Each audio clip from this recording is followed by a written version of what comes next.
السلام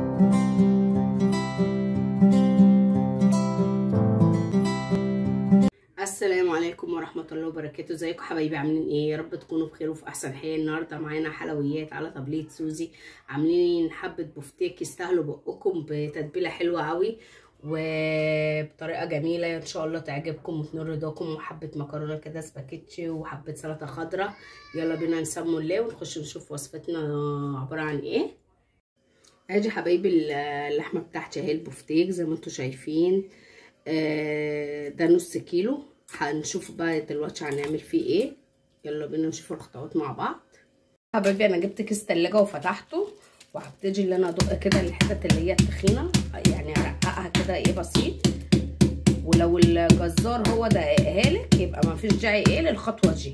هبتدي كده اللي انا ايه الحتت اللي انا شايفاها تخينه ممكن تشد معايا في التحمير، اللي انا ارققها كده علشان ما تبقاش بتشد معايا في اما احمرها كده، تبقى بنيجي نقطم يعني وكده تبقى اللحمه جامده. او زي ما انتم شايفين كده رققتها حاجه بسيطه، ودي ما شاء الله يعني بتبقى الطرنش كبير كده. هبتدي اللي انا ايه ارققه، اقسمه كده يعني 2 اهو. هخلص وبعد كده نشوف الخطوه الجايه مع بعض. وهنا حبايبي بشرت بصلايه كده زي ما انتم شايفين، وحطيت ضفت عليها ملح وفلفل اسود ودعكتها كده. وهنا اللحمه خلاص بتاعتي جاهزه. هبتدي بقى اللي انا احطها بقى في البصل ده واتبلها كده، اخلي البصل كله كده ايه يتشرب كده باللحمه، تتشرب بالبصل والملح والفلفل بس، واركنها بقى في التلاجة. وبعد كده نشوف الخطوه اللي بعد كده ايه مع بعض، وهيبقى معانا احلى بفتيك على طبلية سوزي. متنسوش في اللايك والشير وتفعيل الجرس زي احلى متابعين في الدنيا. وهنا حبايبي بعد ما سبت اللحمه بتاعتي شربت بقى من تتبيله البصل وبقت زي ما انتم شايفين كده معانا ايه 100 100. جبت بقى هنا بيضتين وحطيت عليهم حبه فلفل اسود وحبه ملح وبقسماط ريتش باك اهو ناعم. هعمل بقى البفتيك بتاعي او الستيك حسب بقى ايه ما انتوا بتسموه، في البيض الاول وبعدين البقسماط على طول. في ناس بتحب تعمله بالدقيق الاول عادي زي الفل برضو، وبعد كده تعمله الاول في الدقيق وبعدين البيض وبعد كده البقسماط. انا لا، انا هعمل في البيض على طول وبعدين البقسماط، وطبعا ايه حسب ما انتوا بتحبوا اهو زي ما انتوا شايفين كده. بسم الله الرحمن الرحيم. هناخد بقى ايه، طبعا هعمل معاها مكرونه. انا مولعه على الميه بتاعت المكرونه. بسم الله الرحمن الرحيم زي ما انتم شايفين كده اهو.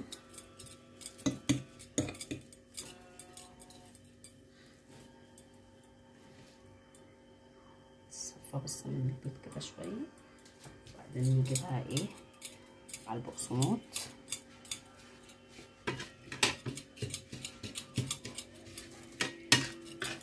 زي ما انتم شايفين، ونضغط بقى بالبقسماط كده، نضغط ايه على اللحمه كده بالبقسماط على اللحمه العكس انتوا فاهميني انا قصدي ايه صح كده. والناحيه التانيه برضو نشرب كل جزء في اللحمه بتاعتنا بالبقسماط عشان تبقى معانا ايه البقسماط كده ماسك نفسه ايه زي الفل. وبعدين زي ما قلت لكم اللي حابب يحطها الاول في دقيق وبعد كده البيض وبعدين بقسماط زي ما انتوا عايزين كده. اخلص بقى الكميه اللي معايا كلها زي ما انتوا شايفين كده، واعمل طبعا سلطه خضراء اهي اول طرنش اهو. بسم الله ما شاء الله زي ما انتوا شايفين. طبعا هخلص وبعد كده هنحطها في التلاجة. خليكم معايا بقى ما تروحوش اي حته. ادي حبايبي كميه البفتيك اهي بسم الله ما شاء الله. ده نص كيلو زي ما قلت لكم، طلع بسم الله ما شاء الله يكفي من 4 ل 5 افراد كده زي ما انتوا شايفين. والطرنش بسم الله ما شاء الله حلو كده زي الفل. هحطها بقى في التلاجة لغايه لما اعمل بقى المكرونه واجهز بقيه الوجبه، وبعد كده ايه نطلعها على التحمير. وممكن تعملي كده وتشيليه في الفريزر، ووقت ما تعوزي تستخدمي منه تطلعيه، بيبقى يعني حاجه جاهزه وسريعه. يلا بينا بقى نعمل المكرونه.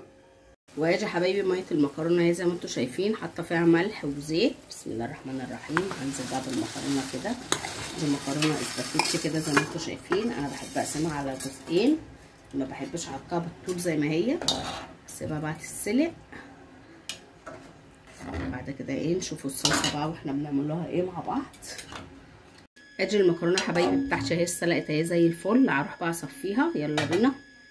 هنا حبايبي بقى حطيت حبه زيت في الحله كده عشان نعمل بقى التسبيكه بتاعت المكرونه.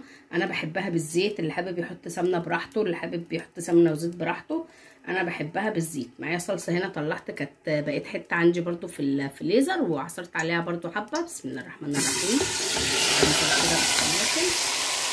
واحط عليها حبه ملح وفلفل اسود وكده زي الفل. وطبعا الطماطم وانا ضربتها في الخلاط، الحبه اللي عملتهم حطيت معاهم قرن فلفل احمر كده، ضربته عشان تبقى ايه حرشه كده. واشوفكم بقى ايه لما الصلصه تتسبك ونيجي نحط المكرونه. اجي حبايبي الصلصه اهيت بتاعت المكرونه اتسبكت اهي، شكلها بسم الله ما شاء الله، ظبطت لها ملحها كله تمام. ويلا بينا بقى نعمل البفتيك بتاعنا نقليه. وهنا حبايبي الزيت بتاع البفتيك بتاعي اهو على النار. بسم الله الرحمن الرحيم سخن. هنزل بقى كده ايه بالبفتيك زي ما انتم شايفين. بسم الله الرحمن الرحيم اهوت. نشوفوا بقى ايه لما يستوي، بعد ما يتحمر بقى كده ويستوي معانا نطلعه ايه مع بعض ونشوفوه شكله عامل ازاي. واجي حبايبي البفتيك بتاعي خلص والمكرونه، وعملت سلطه خضراء كده. واجي الوجبه بتاعتنا كده النهارده، يا رب تكون عجبتكم ونالت رضاكم. والبفتيك عايزه اقول لكم بسم الله ما شاء الله زبده، بصوا مش مستحمل يعني بصراحه ربنا الله يبارك له الجزار. عشان حته بفتيك وش فخده الله يبارك له يا رب، بصراحه زي العسل. عملنا طبق حلو اهو من نص كيلو، وما شاء الله زي ما قلت لكم يكفي من 4 ل5 افراد زي ما انتم شايفين كده. وعملنا حبه مكرونه، ويا رب تكون وجبتي عجبتكم ونالت رضاكم. ما تنسوش بقى في اللايك والشير وتفعيل الجرس يا احلى متابعين في الدنيا. اشوفكم في وصفه جديده ان شاء الله، والسلام عليكم ورحمه الله وبركاته.